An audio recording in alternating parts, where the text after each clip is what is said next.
Hello players, welcome to one of the most beautiful games in the whole chess history. This game was played between Miguel Najdorf and Glucksberg in 1930. This game was played at Warsaw. Warsaw is the capital city of Poland, and this guy Najdorf is a great chess player from Poland. This game was considered as the Polish Immortal. It means it's an immortal game not only for Najdorf but for the whole Poland. I have already explained in my last video what is meant by immortal. Immortal games are so memorable that they are remembered for a very long time. I'm sure you guys would love this game very much. In this game, Glucksberg had used the white pieces and our hero Najdorf has used the black pieces. The game starts with d4 queen pawn opening and black responds with f5 Dutch defense. This defense is very rarely played, but I personally love this Dutch defense very much. I often play this opening against my opponents. Next, white c4, then knight f6, then knight c3, then e6, followed by knight f3, then d5. Black just wants to occupy the center and this d5 move is a normal move in the Dutch defense. Next, white plays e3. Even if black captures this pawn,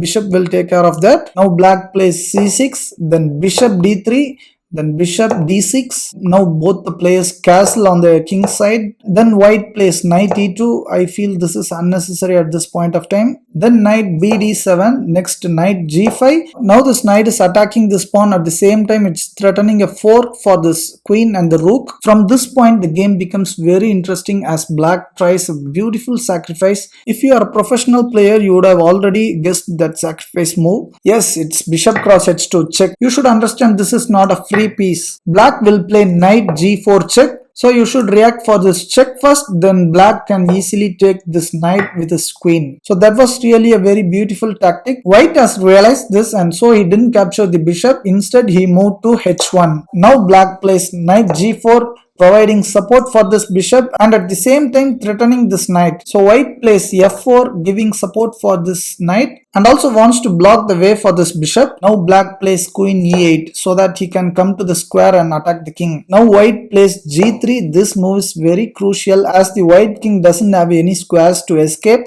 That's the reason he played g3 so that the king can move to the square and escape. But the black queen is so determined to torture the white's king and so he played queen g2. Now it's a big threat for the king and so he need to escape and so he plays king g2. Now black plays bishop g1. He just sacrificed this bishop for a beautiful winning combination. White captures the bishop with this knight. Now queen h2 check.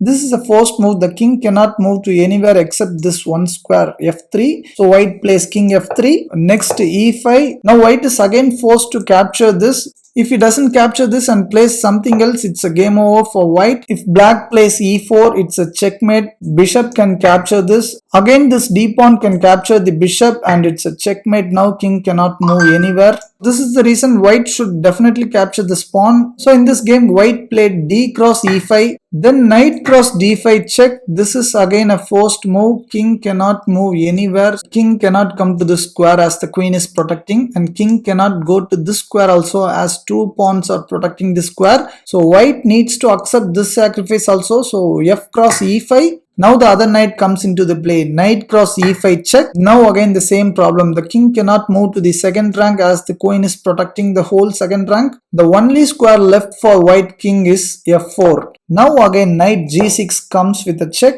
So king f3, then f4. Now black is planning to open this file for another attack with the rook. E cross f4, then bishop g4 check. Seriously, this is such a brilliant sacrifice. You will realize it after a couple of moves. Unfortunately, you can't ignore this sacrifice also. You should accept this sacrifice. If you don't, your queen is behind and the bishop will take the queen easily. So the king had no other way rather than capturing this bishop. And again one more final sacrifice by the black pieces. He played knight e5 check.